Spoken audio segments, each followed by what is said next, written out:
Your Super 7 probably isn't. Super 7 is the popular trade name for a crystalline hybrid of amethyst, cacoxenite, goethite, leprosite, smoky quartz, and rutile, all naturally encased in a clear to milky quartz matrix. Other trade names that you might hear on occasion will be things like Melody Stone, Sacred Seven, or Holy Stone. Some specimens have been found to include red particles of an eighth mineral, hematite, but I'm not going to spend a lot of time going into that.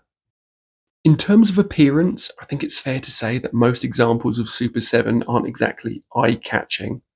It's rarely what you would call gem-grade material, and it's primarily composed of lower-grade amethyst. The presence of different minerals imparts differently coloured irregular zonation, which can give the stone a dirtied and more opaque appearance. It typically features the pale purple colours of amethyst with translucent to opaque areas of dull brown, orange and red. Many specimens have discernible rutile inclusions, which give the specimen a black, brown or grey shade, and those that contain inclusions of hematite will have a deeper red hue, as I mentioned earlier.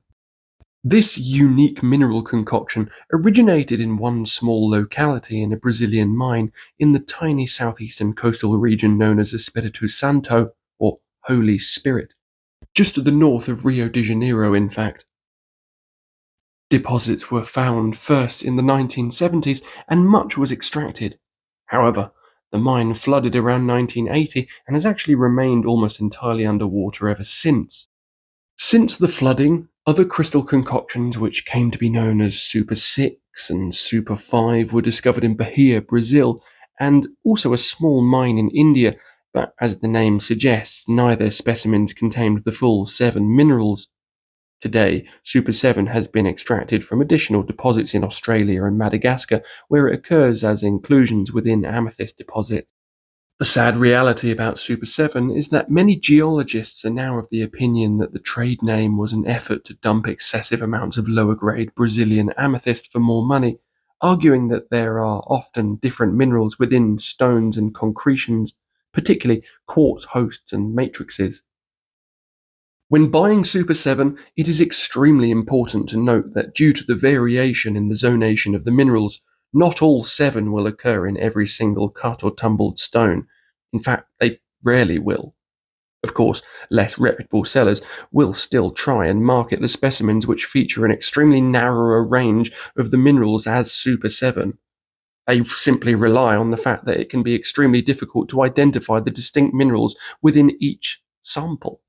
In fact, in many situations, sellers clearly can't tell themselves, meaning it boils down to they don't know and you can't tell, so they just push it anyway.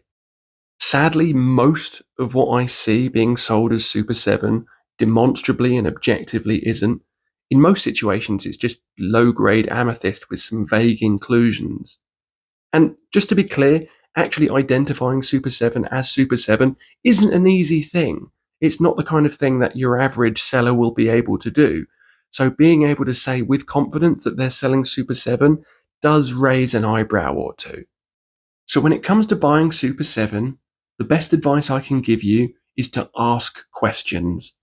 And if the responses seem flimsy and made up, just don't buy it, because it's actually quite easy to fool people. I'll give you an example. Not one of the photographs I've shown you throughout this has actually been Super 7. Not one. See how easy it is? Thank you for watching that video. Now, my name is Luke and I'm one of the writers here at Salt Shack. Now, what we do here is we teach people geology, mineralogy, gemology, archaeology, paleontology, and all manner of ologies as it pertains to very interesting things that come out of the ground. We will teach you how something forms or how it gets its color. We'll tell you how to identify it. We'll tell you diagnostic techniques. We'll tell you all about fakes, and we'll tell you the history and maybe mythology and how indelibly etched many of the things that we sell are into ancient folklore and the stories of very interesting civilizations. Now, if you want to better understand these things in order to have a more well-rounded understanding of very cryptic subjects, or to better insulate yourself from many of the duplicitous practices that go on within the crystal industry, then why not follow us and join the club?